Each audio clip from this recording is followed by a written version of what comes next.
আপনারা শুনছেন Nityananda Janabani 91.2 FM community radio. এখন শুরু হচ্ছে গল্প নিয়ে গল্প। উপস্থাপনায় ডক্টর তপন পাত্র। আজকের গল্প নিয়ে গল্প অনুষ্ঠানে শুনুন মানিক বন্দ্যোপাধ্যায়ের পাস ফেল গল্পটি। চলো শুনি নিত্যানন্দ জনবাণী।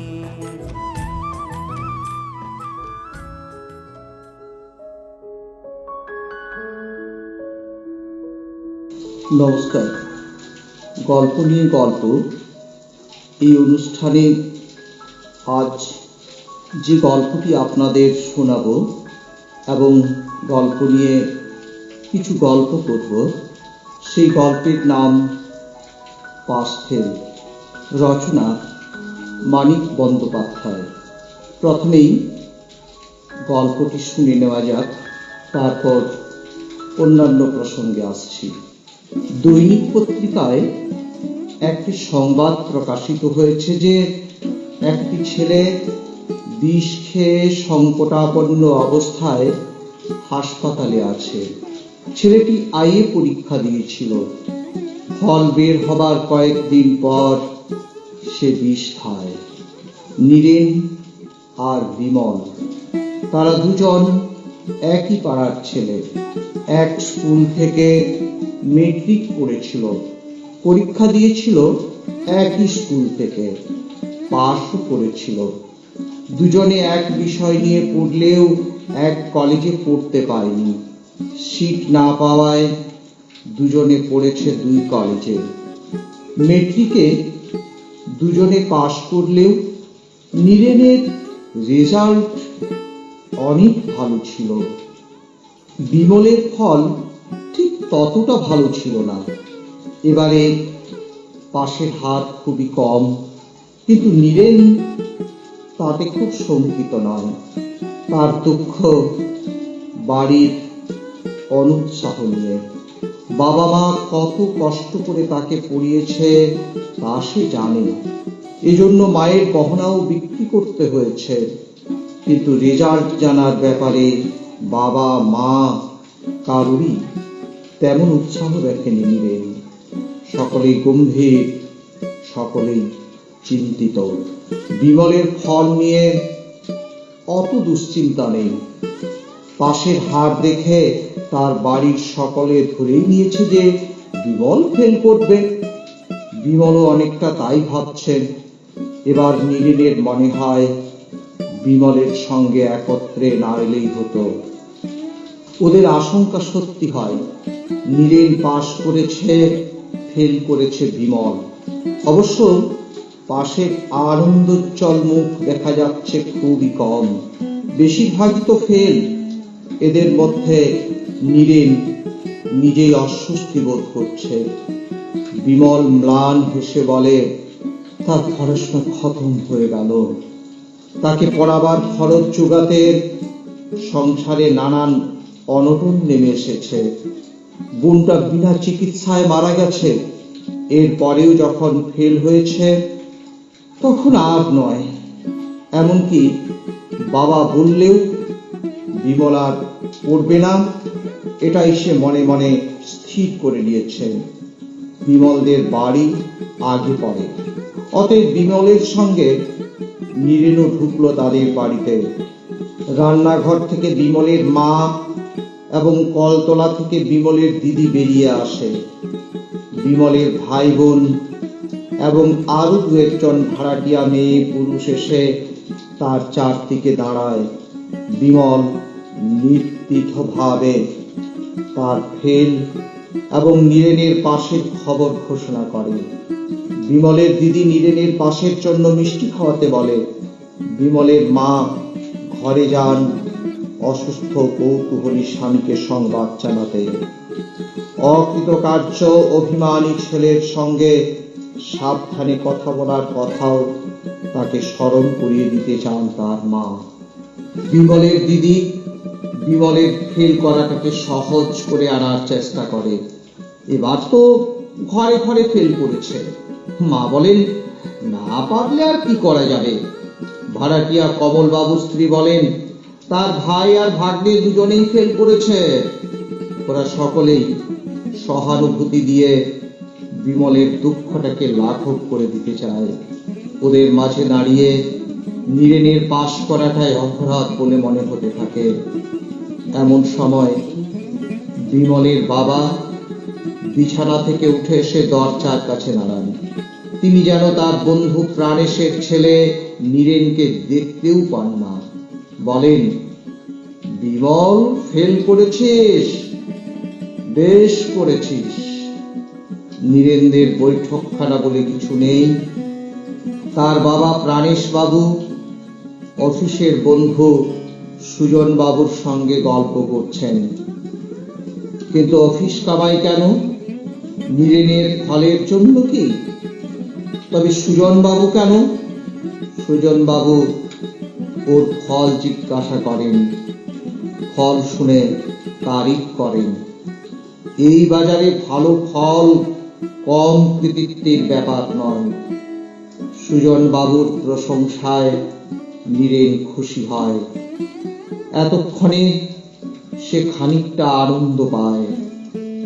বিমলের খবর শুনে বাবা প্রথম মন্তব্য করেন, পাস করেই বা কি করত?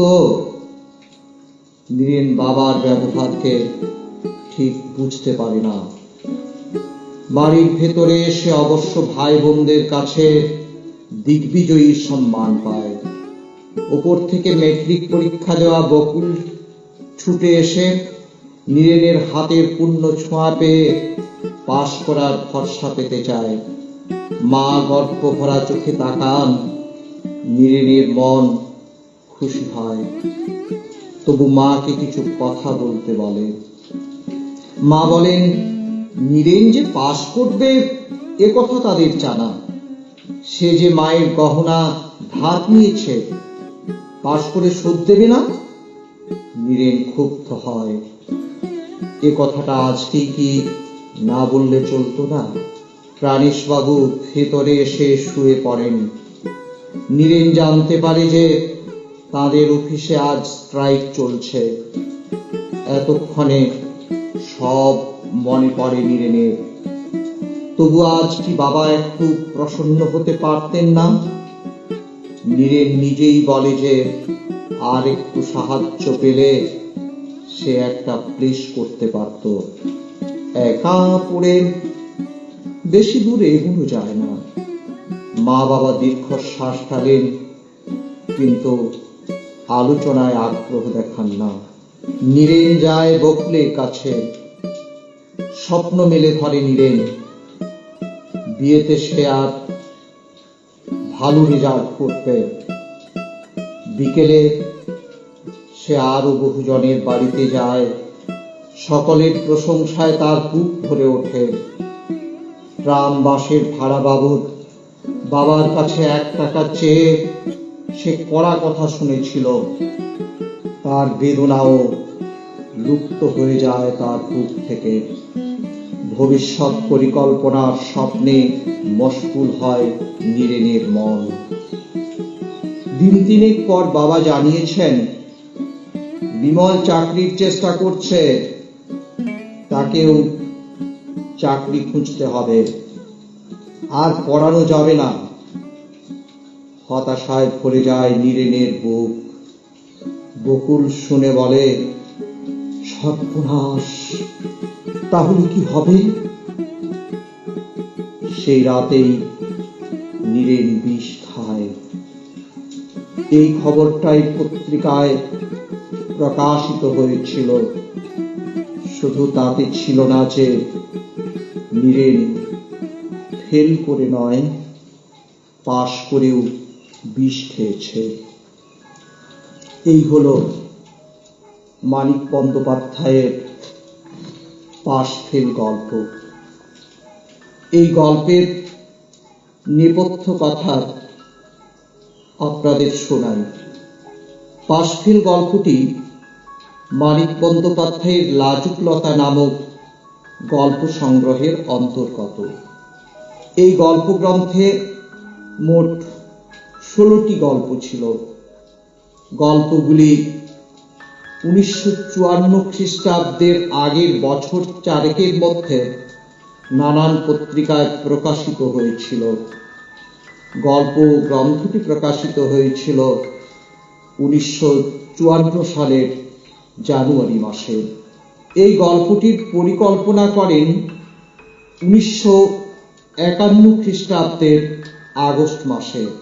তার ডায়েরিতে গল্পটির পরিকল্পনা সম্পর্কে লেখা আছে, উপরে লেখা আছে পাস ফেল, তারপর লেখা একটি মেয়ে যে ছেলেটির সঙ্গে তার ভাব, সে ফেল করল আর পড়তে পাবে না, আর ভাই পাস করল, কিন্তু বাপের পড়াবার সঙ্গতি নেই। পাস করা ছেলেটি মনের দুঃখে আত্মহত্যা করল। বুঝতেই পারছেন আমাদের পাঠ্য গল্পটি ওই সময়েই কোনো পত্রিকাতে প্রকাশিত হয়। এর থেকে মনে হয় গল্প লিখতে গিয়ে লেখক মূল পরিকল্পনা থেকে সরে এসেছেন। এখানে প্রেমের কথা একেবারেই নেই। পাস ফেলকে বিচার করা হয়েছে উপার্জন ক্ষমতার দিক থেকে। বস্তুতপক্ষে আমাদের দেশে শিক্ষার সঙ্গে জীবিকার গাঢ় সম্পর্ক নেই আজও। বিদ্যা চর্চাকে পুরো জ্ঞান চর্চাও বলা যায় না। এই সমাজে আজও পাস এবং ফেল দুই সমান। পাস ফেলের মূল সমস্যাটা নিয়ে যদি কথা বলতে হয়, তাহলে আমাকে বলতেই হবে যে আমাদের দেশে যে শিক্ষা ব্যবস্থা আজও চালু আছে তা ইংরেজ প্রবর্তিত শিক্ষা ব্যবস্থারই রকম ফের মাত্র। ইংরেজরা কিন্তু কেরানি তৈরির জন্য এই শিক্ষা প্রবর্তন করেছিলেন। সেদিন তারা ঘোষণা করেছিলেন যে যারাই পাশ করবে তাদেরই চাকরি দেওয়া হবে।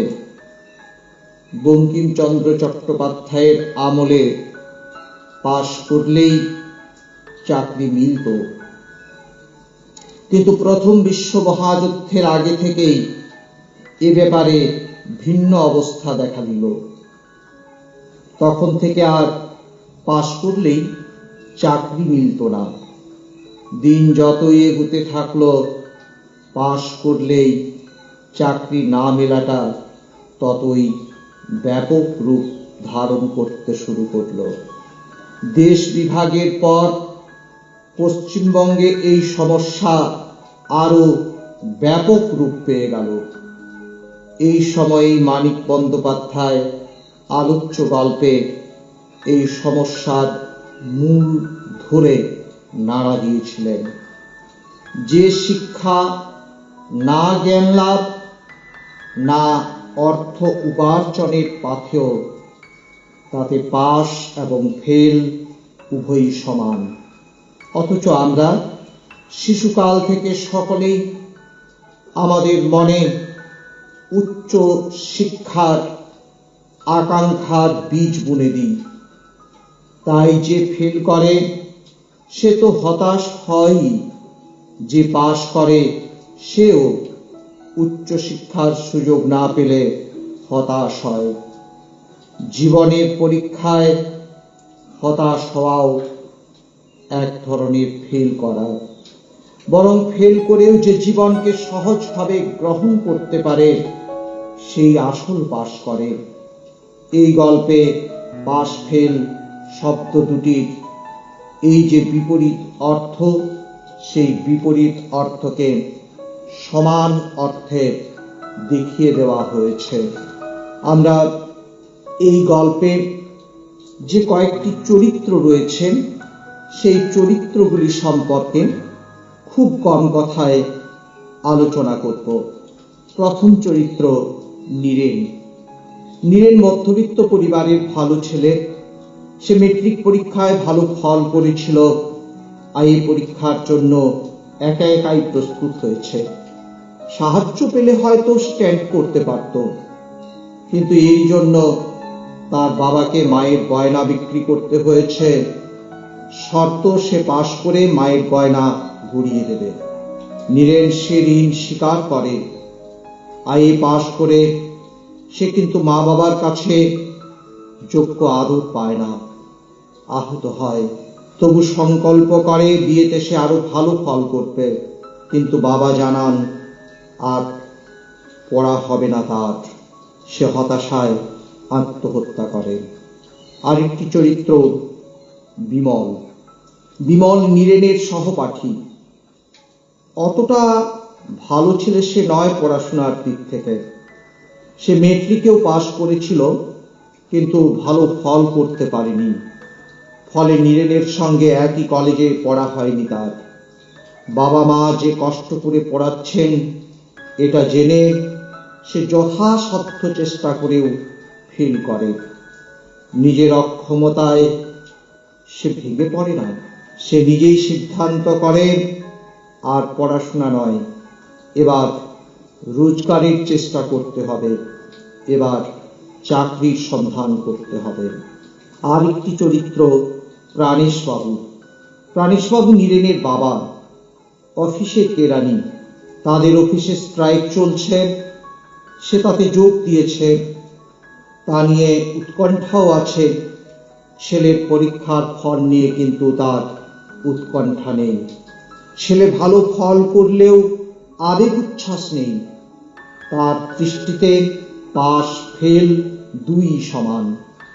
আকস্মিকভাবে নীরেনের পড়া বন্ধের সংবাদ জানিয়ে সেই পরোক্ষভাবে পুত্রের আত্মহত্যার কারণ হয়। ভূপেন চরিত্রটি বিমলের বাবা। অসুস্থ মানুষ। ছেলের জন্য উৎকণ্ঠায় ভরা তার প্রাণ। ছেলে ফেল করেছে জেনেও তার তিরস্কার নেই, বরং পুত্রের প্রতি সহানুভূতিশীল। নীরেনের মা। নীরেনের বাবার মতোই সংসার সর্বস্ব। তিনি পুত্রের পাশ করায় গর্ববোধ করেন, কিন্তু গয়নার কথা স্মরণ করিয়ে দিতে ভোলেননি। বিমলের মা বাবার মতোই সহানুভূতিশীল। ফেল করা ছেলেকে পাছে কিছু বলে বসেন, তাই আগে ভাগে স্বামীকে সাবধান করে দিয়েছেন।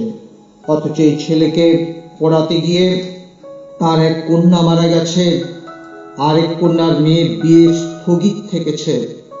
এছাড়া একটি চরিত্র রয়েছে বিমলের দিদি। বিমলের দিদির গল্পে কোনো নাম নেই। বিয়ে স্থগিত বলে ভাইয়ের প্রতি ক্ষোভ নেই, বরং পুরো মাত্রায় সহানুভূতি রয়েছে। এই বাড়িতে পাশ করে নীরেন প্রায় ভালো কথা শোনেনি। যেটুকু সহানুভূতি এবং আনন্দ দেখিয়েছে সে এই দিদি। এদিক থেকে তার মনের ঔদার্য তার বাবা মায়ের চাইতে অনেক বেশি। সুজনবাবু বলে একটি চরিত্র রয়েছে। এই সুজনবাবু হলেন প্রাণেশবাবুর অফিসের বন্ধু।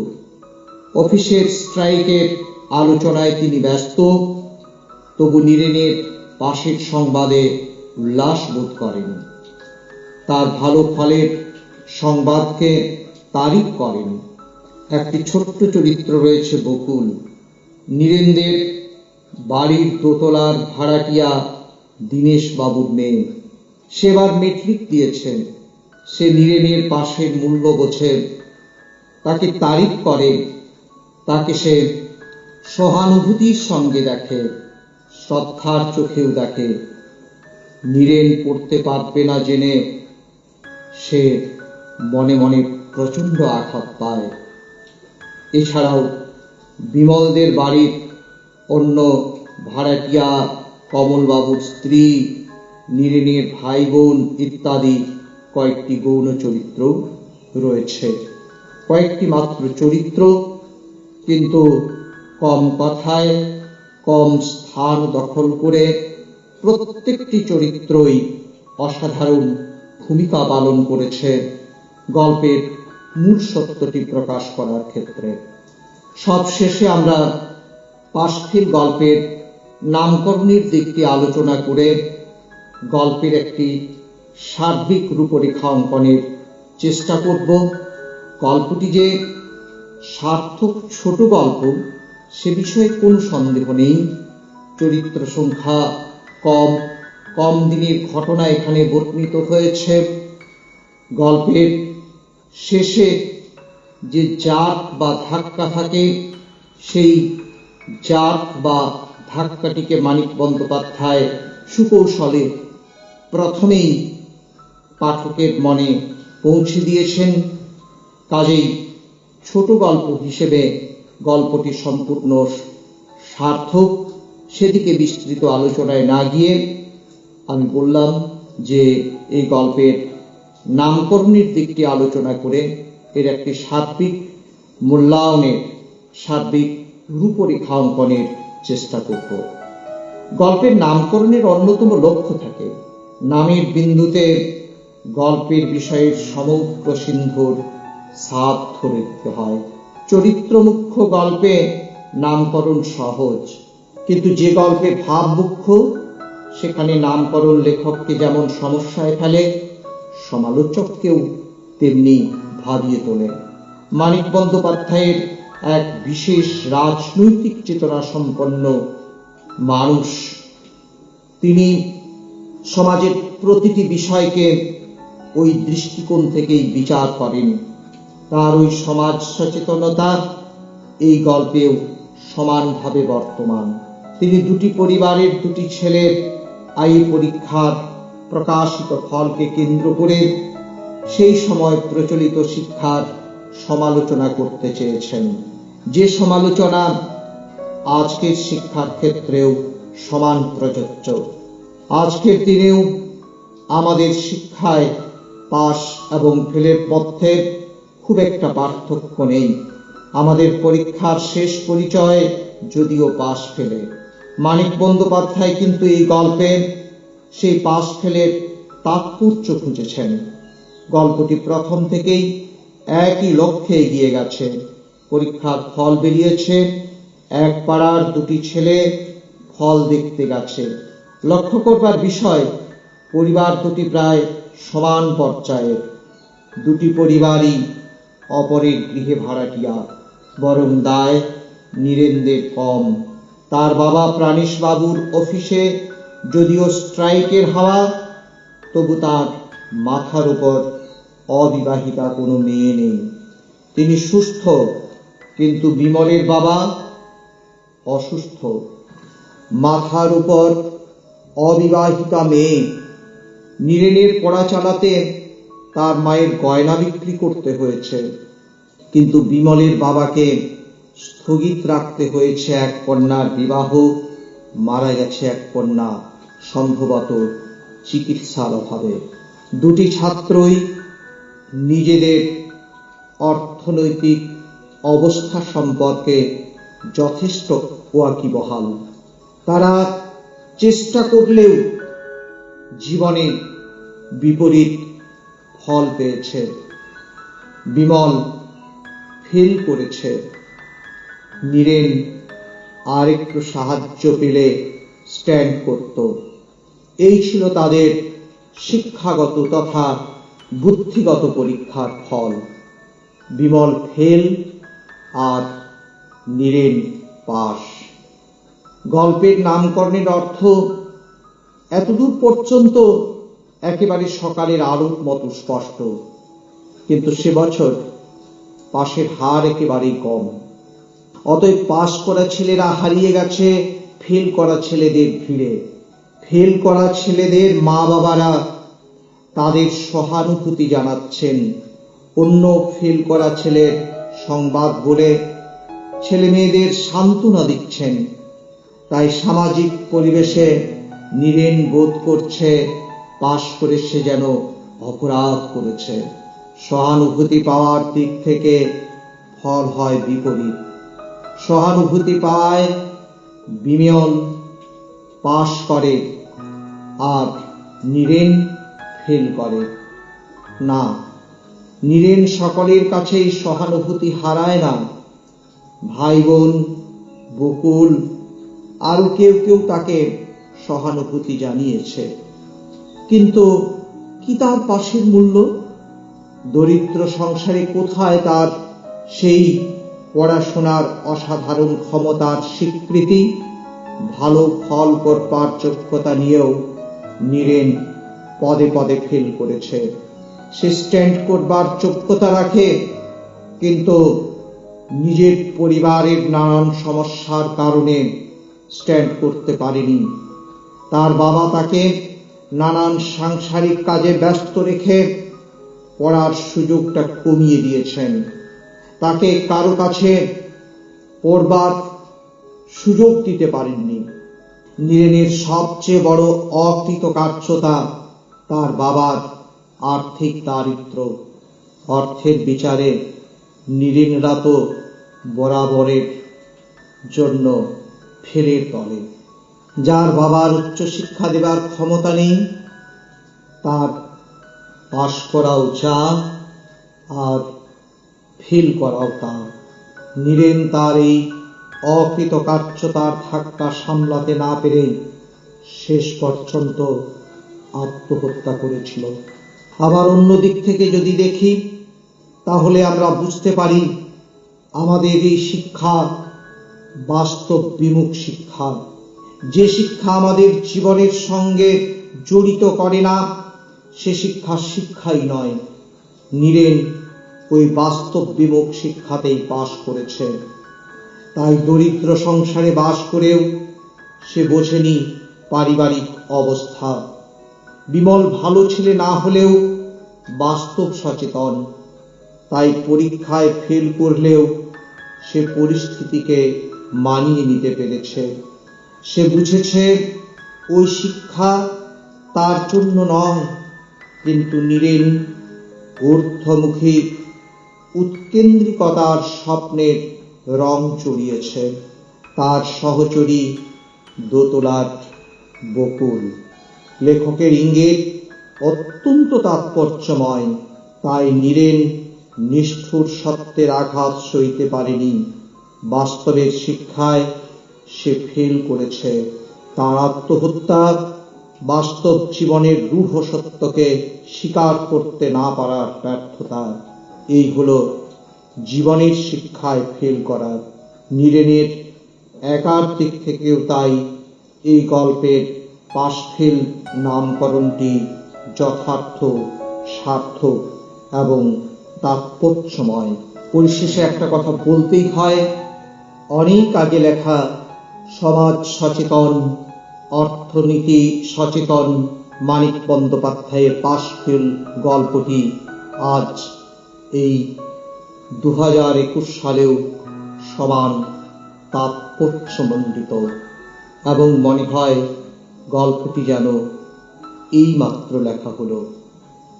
নমস্কার।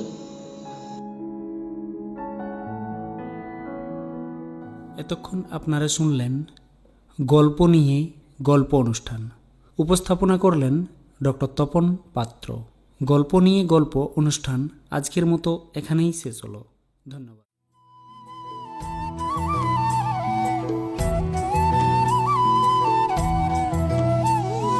চলো সোনা